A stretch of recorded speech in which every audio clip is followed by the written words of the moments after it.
Good morning student. नवांको digitalisation class में आपका स्वागत है। आज हम फिजिक्स में ऑप्टिक्स के अंतर्गत ऑप्टिकल इंस्ट्रूमेंट में गैलीलियो टेलीस्कोप के बारे में पढ़ेंगे।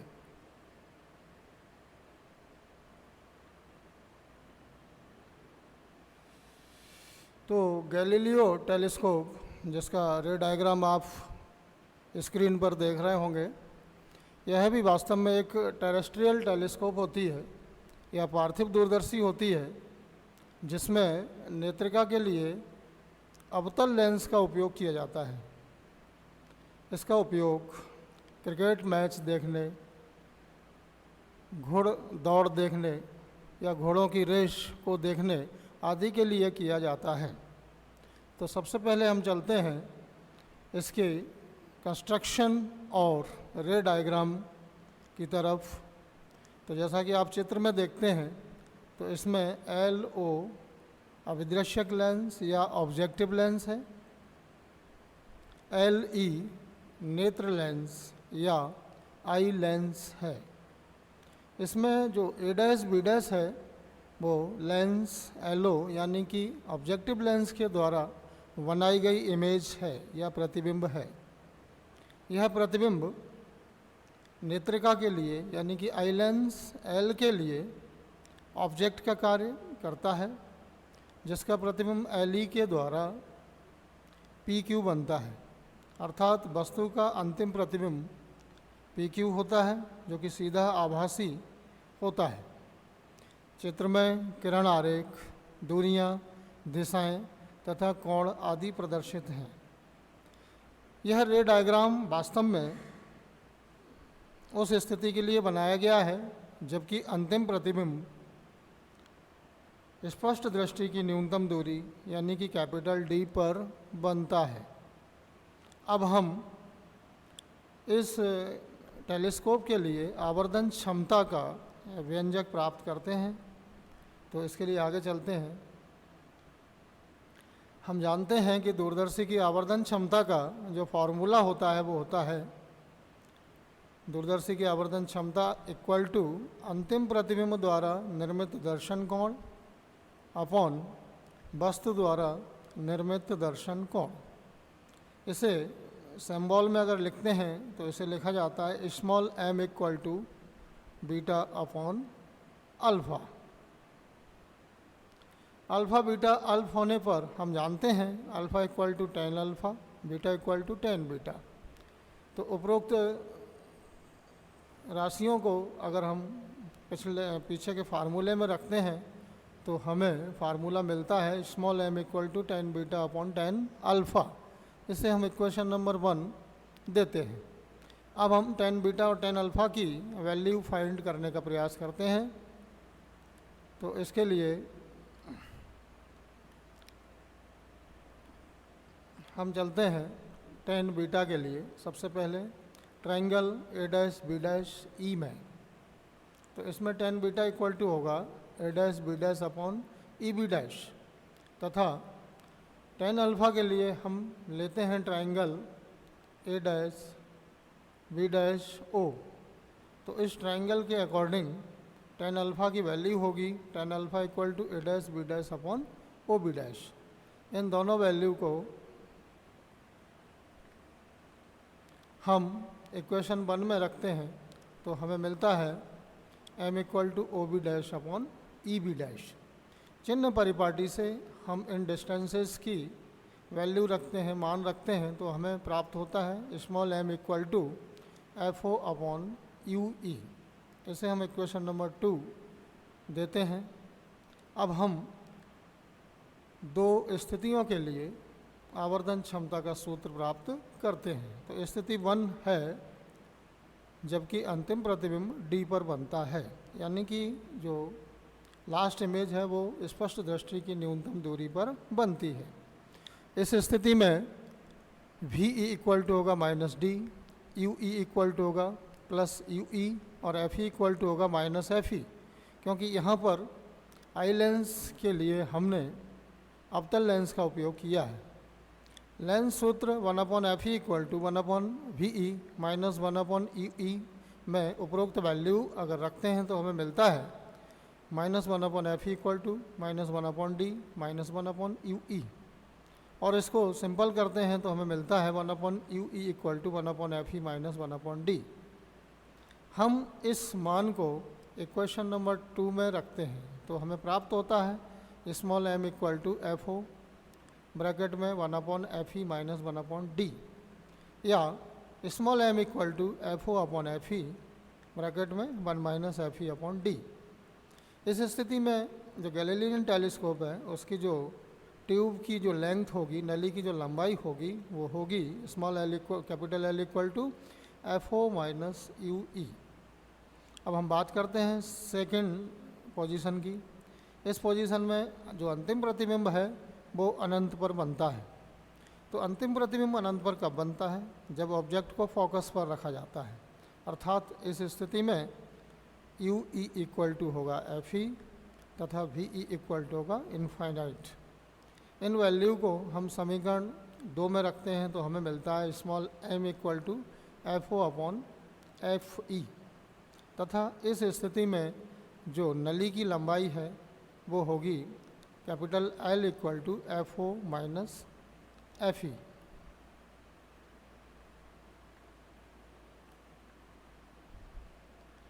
अधिक आवर्धन क्षमता के लिए शर्तों के बारे में पढ़ते हैं। अभी हमने 2 फार्मूले निकाले, उसके अकॉर्डिंग अगर देखते हैं तो आवर्धन क्षमता अधिक होगी यदि नंबर 1 FO की वैल्यू अधिक होना चाहिए, FE की वैल्यू कम होना चाहिए, अंतिम प्रतिबिंब D पर बनना चाहिए तथा आँख को नेत्र लेंस के क्लोज यानी कि समीप रखना चाहिए। तो इस प्रकार से आप गैलीलियन टेलीस्कोप के बारे में समझ गए होंगे।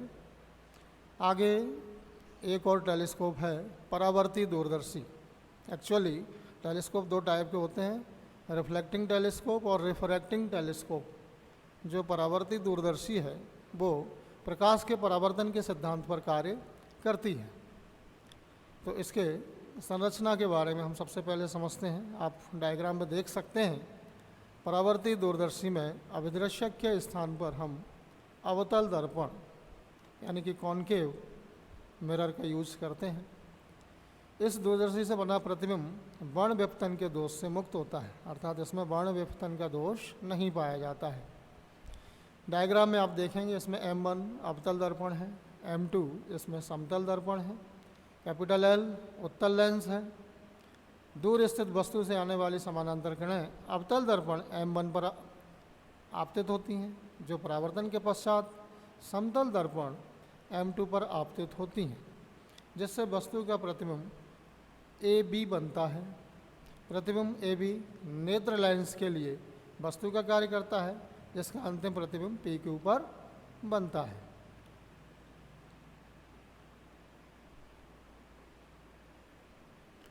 आवर्धन क्षमता का सूत्र।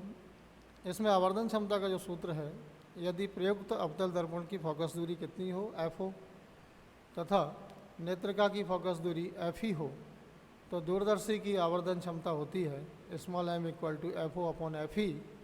यदि अवतल दर्पण की वक्रता त्रिज्या कैपिटल R हो तब capital FO equal to R/2। तो इस अर्थात हमें जो फार्मूला मिलता है वो मिलता है small m equal to capital R/2FE। इस प्रकार यहाँ पर रे ऑप्टिक्स तथा ऑप्टिकल इंस्ट्रूमेंट के बारे में यहाँ पर चैप्टर ख़त्म होता है। अब हम पढ़ते हैं ऑप्टिक्स की जो दूसरी ब्रांच है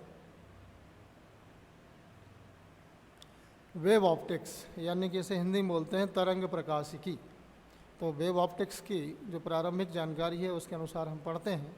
सबसे पहले बात करते हैं हाइगन का तरंग सिद्धांत, हाइगन्स वेव थ्योरी। तो हाइगन ने तरंग सिद्धांत में कौन कौन से बिंदु लिए? वो बिंदु हैं नंबर 1, प्रकाश तरंगों के रूप में गमन करता है। हाइगन ने माना था कि जो प्रकाश है वो वेव्स के फॉर्म में ट्रांसमिट होता है, यानी कि तरंगों के रूप में गमन करता है। नंबर 2, प्रकाश तरंगें अनुप्रस्थ होती हैं। यहाँ जो लाइट वेव्स हैं वो अनुप्रस्थ होती हैं। नंबर 3, हाइगन ने बताया ये तरंगें सभी दिशाओं में प्रकाश के वेग से गमन करती हैं।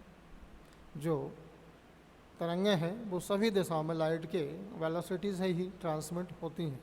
नंबर 4, चौथा बिंदु था उनका, विभिन्न रंगों के प्रकाश की तरंगों की आवृत्ति भिन्न भिन्न होती है। हम जानते हैं कि प्रकाश 7 रंगों से मिलकर बना होता है, तो इसमें जो डिफरेंट कलर्स होते हैं उनकी फ्रीक्वेंसी भी डिफरेंट होती है। नंबर 5, हाइगन ने कल्पना की थी कि जो यूनिवर्स है ब्रह्मांड में काल्पनिक माध्यम ईथर उपलब्ध है, जो कि द्रव्यमान रहित है, सममांगी है, एक समान है तथा इसकी प्रत्यास्थता बहुत अधिक है और इसकी डेंसिटी बहुत कम है। इसमें से होकर तरंगें चलती हैं, यानी कि तरंगें गमन करती हैं। अर्थात जो वेव्स हैं, जो प्रकाश तरंगें हैं, वो काल्पनिक माध्यम जिसे ईथर कहते हैं, ईथर में से होकर चलती हैं या ट्रांसमिट होती हैं। तो हाइगन के तरंग सिद्धांत के मुख्य बिंदु इसमें जो 5 हैं वो आप समझ गए होंगे, उन्होंने क्या क्या कल्पनाएं की थी। आगे चलते हैं। वेव ऑप्टिक्स के अंतर्गत हम पढ़ते हैं तरंगाग्र तथा किरणें, वेव फ्रंट एंड रेज। ये तरंगाग्र क्या होते हैं?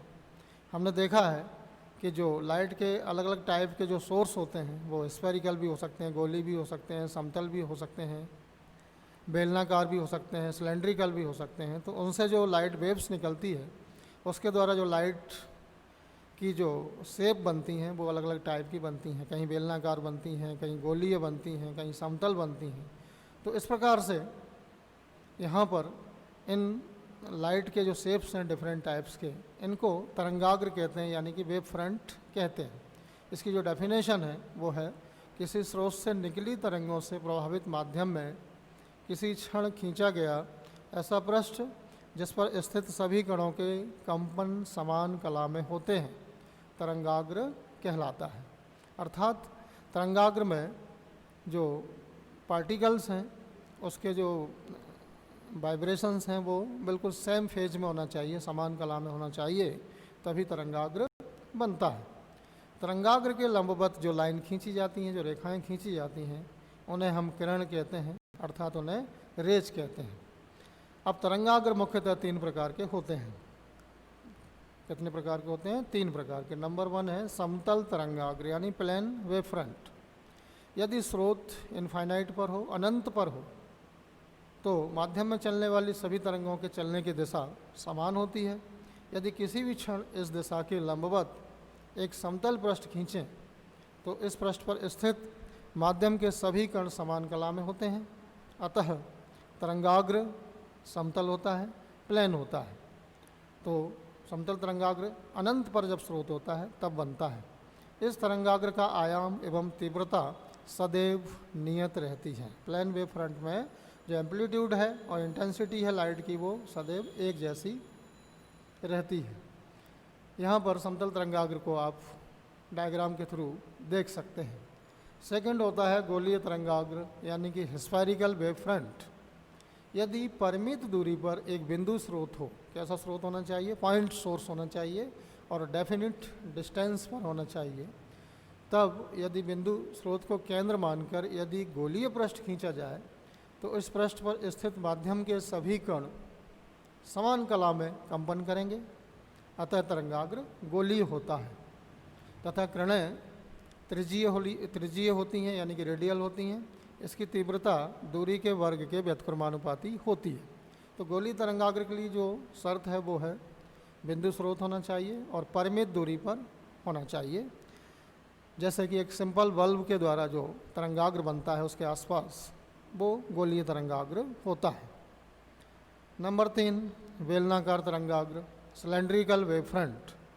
यदि स्रोत झिरी यानी स्लिट के रूप में हो, जैसे कि ट्यूबलाइट, CFL आदि, यदि स्रोत कैसा हो? स्लिट के फॉर्म में हो तथा वो डिस्टेंस निश्चित दूरी पर हो, परिमित दूरी पर हो, तो स्रोत को अक्ष मानकर खींचे गए बेलनाकार पृष्ठ पर स्थित सभी कण समान कला में कंपन करते हैं। अतः तरंगाग्र बेलनाकार होता है जिसकी तीव्रता स्रोत से दूरी के व्युत्क्रमानुपाती होती है। अर्थात दूरी के साथ साथ इंटेंसिटी और एम्पलीट्यूड घटते चले जाते हैं। बेलनाकार तरंगाग्र को आप डायग्राम में देख सकते हैं।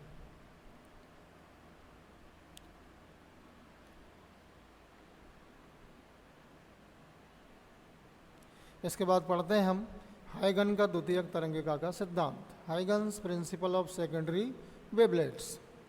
तो इस सिद्धांत के जो मुख्य एजम्पशंस हैं, अभिग्रहित हैं, बिंदु हैं, वो निम्नलिखित हैं।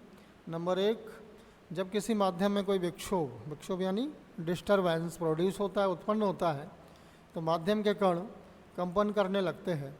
माध्यम में वह पृष्ठ जिस पर स्थित सभी कण कंपन की समान कला में होते हैं उसे हम तरंगाग्र कहते हैं, जैसा कि अभी पीछे पढ़ चुके हैं। सेकंड पॉइंट है द्वितीयक तरंगिका के सिद्धांत का, तरंगाग्र पर स्थित माध्यम का प्रत्येक कण नवीन विक्षोभ उत्पन्न करने का केंद्र होता है।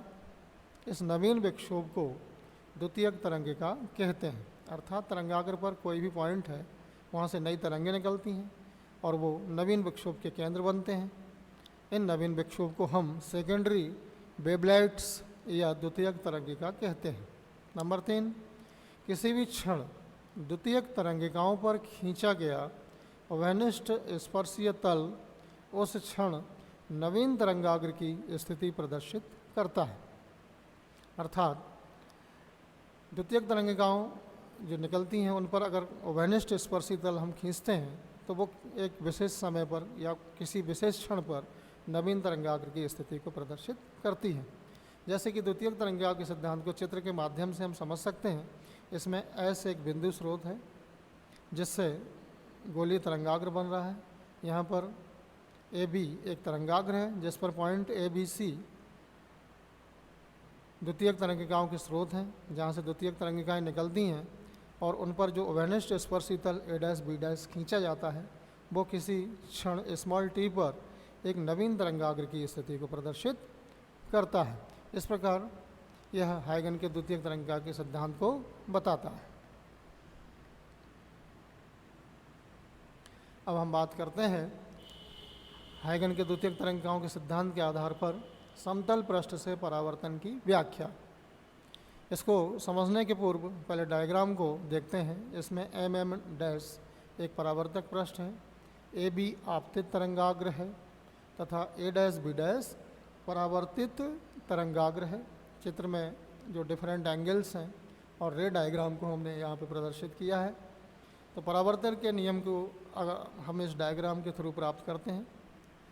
परावर्तन के नियम जैसा कि हम जानते हैं 2 होते हैं। नंबर 1, आपतन कोण सदैव परावर्तन कोण के बराबर होता है, that is angle of incidence equal to angle of reflection. दूसरा है आपतित किरण, आपतन बिंदु पर अभिलंब तथा परावर्तित किरण तीनों एक ही तल में होते हैं। तो सबसे पहले हम परावर्तन के प्रथम नियम को प्राप्त करने की कोशिश करते हैं।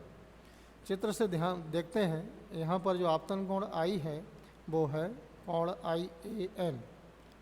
अब हम कोण लेते हैं BAN, तो BAN को लिखा जा सकता है कोण IAB माइनस IAN। इसको हम लिख सकते हैं 90 डिग्री माइनस I। तथा कोण BAA' को हम प्राप्त करते हैं कोण NAA' माइनस कोण NAB। NAA' का जो वैल्यू है वो कितनी है 90 डिग्री NAA', क्योंकि यह अभिलंब पर बना एंगल है। तो 90 माइनस 90 माइनस I, यहाँ पर हमें कोण BAA' इक्वल टू प्राप्त होता है I, अर्थात यह आपतन कोण I के बराबर प्राप्त होता है। इसे हम इक्वेशन 1 मान लेते हैं। इसी प्रकार परावर्तन कोण कितना है इसमें, angle R equal to NAB'। इसमें जो परावर्तन कोण है वो है NAB' स्मॉल r के इक्वल। अब हम कोण B'A' को प्राप्त करने की कोशिश करते हैं। इसको हम लिख सकते हैं angle NAA' minus angle NAB'। Value NAA' की वैल्यू है 90 डिग्री NAA', क्योंकि यहाँ पर जो नॉर्मल पर बना हुआ एंगल है। NAB' की वैल्यू हम ऊपर से रख सकते हैं, ये है R के इक्वल। इस प्रकार हमें एंगल B'AA' प्राप्त होता है 90 डिग्री माइनस R। अब समकोण त्रिभुज B'A'A में हम लेते हैं angle B dash A dash A equal to 180 degree minus angle A B dash A dash plus A dash A B dash equal to 180 degree minus ऊपर जो एंगल्स निकाले उनकी वैल्यूज़ निकाली उनको हम रखते हैं यहाँ पर, तो हमें मिलता है angle B dash A equal to R. आगे बढ़ते हैं। अब समकोण त्रिभुज ए बी ए डैश तथा A dash B dash A में भुजा ए डैश ओवनिष्ठ है। Angle A B A dash equal to A dash B dash A equal to 90 degree है तथा A B dash equal to B A dash equal to V T. अतः दोनों त्रिभुज कैसे होंगे? कॉन्ग्रुएंट होंगे, यानी कि सर्वांगसम होंगे। अतः कोण B A dash equal to हमें मिलेगा कोण बी डैश ए। इस प्रकार इक्वेशन 1 व 2 से हमें मिलेगा I इक्वल टू आर। यही परावर्तन का प्रथम नियम है, अर्थात आपतन कोण बराबर परावर्तन कोण। अब हम द्वितीय नियम को डायग्राम के द्वारा सिद्ध करते हैं। किरणें सदैव तरंगाग्र के लंबवत होती हैं, अतः आपतित किरण IA तथा परावर्तित किरण AB डैश है। परावर्तक पृष्ठ पर खींचा गया अभिलंब AN है। चूँकि AB A dash B dash MM dash कागज़ के तल में है, अतः इन पर खींचे गए अभिलंब भी एक ही तल में होंगे। अतः हम कह सकते हैं आपतित किरण, परावर्तित किरण तथा आपतन बिंदु पर अभिलंब तीनों एक ही तल में होंगे। यही परावर्तन का द्वितीय नियम है। अंत में हम पढ़ते हैं हाइगन के द्वितीयक तरंगिकाओं के सिद्धांत के आधार पर समतल पृष्ठ से अपवर्तन की व्याख्या। सबसे पहले हम डायग्राम को समझते हैं। इसमें ए बी आपतित तरंगाग्र है, ए डैश बी डैश अपवर्तित तरंगाग्र है। चित्र में डिफरेंट एंगल्स तथा रे डायग्राम प्रदर्शित है। अब हम अपवर्तन के प्रथम नियम, जिसे हम स्नेल के नियम से जानते हैं, उसे सिद्ध करते हैं। डायग्राम से angle I equal to I N को हम लिख सकते हैं angle IAB minus NAB, I equal to 90 degree minus NAB।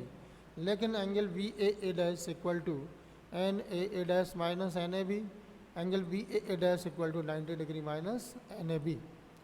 Equation 1 व 2 से angle BAA dash equal to I हमें मिलता है। इस प्रकार आगे हम बात करते हैं अपवर्तन कोण स्मॉल r, जो कि angle N dash A B dash के इक्वल है। इसको हम लिख सकते हैं angle N dash A dash minus angle B dash A dash equal to 90 degree minus angle B dash A dash. Equation number इसको हम लेते हैं थर्ड।